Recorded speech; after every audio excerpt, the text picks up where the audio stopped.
Tonight, the memory of the blizzard is still fresh in the minds of Western New Yorkers. And now we're getting you answers on how some decisions were made before, during, and after the storm. Good evening, I'm Mary Alice Demler. And hello again, I'm Scott Levin. Tonight we're asking some tough questions of two Erie County commissioners about the planning and the response to that once-in-a-generation storm and what lessons we learned ahead of the next one. Two on Your Side's Nate Benson has this Two on Your Side original. A little more than a month ago, Western New York was completely different. We were digging out from a historic blizzard. I wanted to know how decisions were being made at the height of the storm and what we're doing to plan for the next one. So I took those questions to Homeland Security and Emergency Services Commissioner Dan Neverth and Erie County Public Works Commissioner Bill Geary. Both are tenured commissioners who spent much of their time in the Emergency Operations Center in Cheektowaga during the blizzard. I want to be forward thinking and talk about next steps, but in order to do that, I have a few questions about the preparations and the response to the storm. Sure. Was there conversations about maybe having a travel ban at 5 a.m. Friday morning? There was a discussion about when we were going to do travel bans. The ultimate decision on that came down to the timing of when the anticipation was for the storm itself. But there's a lot of discussions that take place, a lot of different things that are bounced around throughout the course of the lead up. But to armchair quarterback that afterwards is, that's kind of one of my pet peeves. One person issued the driving ban.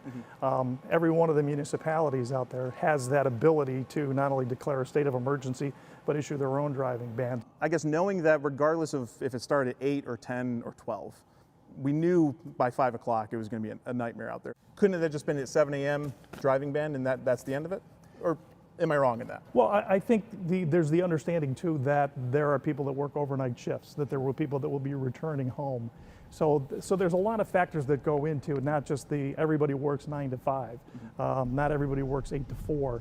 So I think that there's a balance there. Commissioner Neverth said there's an economic consideration of shutting down traffic to an entire county, including international commerce from the Peace Bridge. There's a lot of thought process that goes into that. Ultimately, one person is the person that signs off on that and pulls the trigger on that. And that's Erie County Executive Mark Poloncarz, who said after the storm he did not know if instituting the driving ban earlier would have changed anything, but bared the full responsibility. Commissioner Neverth said one of the most challenging parts of the storm was when they had to pull crews from the road, something I asked his colleague, DPW Commissioner Geary, about. I want to make sure the public understands how that decision's made. How do you deem it's unsafe? Is there a metric, or is it really conversations with those guys in the trucks? No, men and women in the trucks. Yeah, right. It's communications all the way from the person sitting behind the wheel in that plow truck.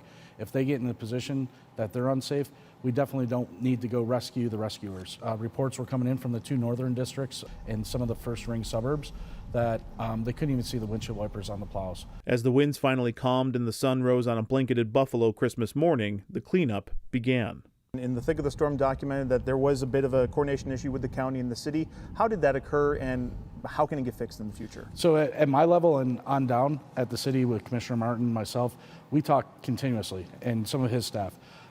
We through the whole entire event and even prior to the event. But it couldn't happen at the snap of a finger because plowing a city road is a lot different than plowing a county road. There's those roads that are set up for like carriages from the early 1900s and late 1800s, and trying to get one of these tandem trucks with an 11-foot wide plow and some other stuff hanging off it, it's difficult. The blizzard of 2022 is the deadliest weather-related event in Western New York since the blizzard of '77. 46 Erie County residents died as a result of the storm. And more than a month later, some families are still waiting to see if their loved ones will be included in that final number. What does accountability look like for the victims of this storm in terms of county government?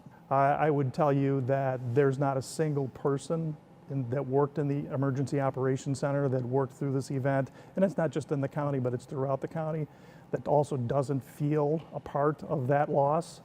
So as far as accountability, I think everyone in that Emergency Operations Center, people that actually were there in the trenches doing it, I think their accountability is knowing that they did everything that they possibly could for those people under the circumstances and under the weather. So it's a very difficult question.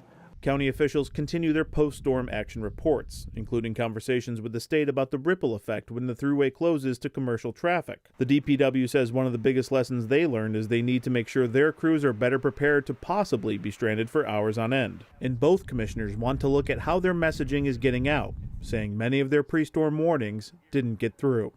We have a Ready Erie app. Channel 2 has an app. Everybody has an app. Yeah. And the problem is, as a result of everybody having an app, nobody has an appetite for the information that's actually in them. Apple Map on their phone didn't tell them there's a blizzard in Buffalo. So you go and you find out some of the people that were in the shelters that had to be removed or rescued from the road. They had no idea they were driving into the belly of the beast. And unfortunately, it's, how do we get that message? That's what we need to do. For the days, weeks, and months to come, there will be lingering questions, such as the number of shelters available throughout the county and when they opened, or whether food banks should have distributed food ahead of the storm.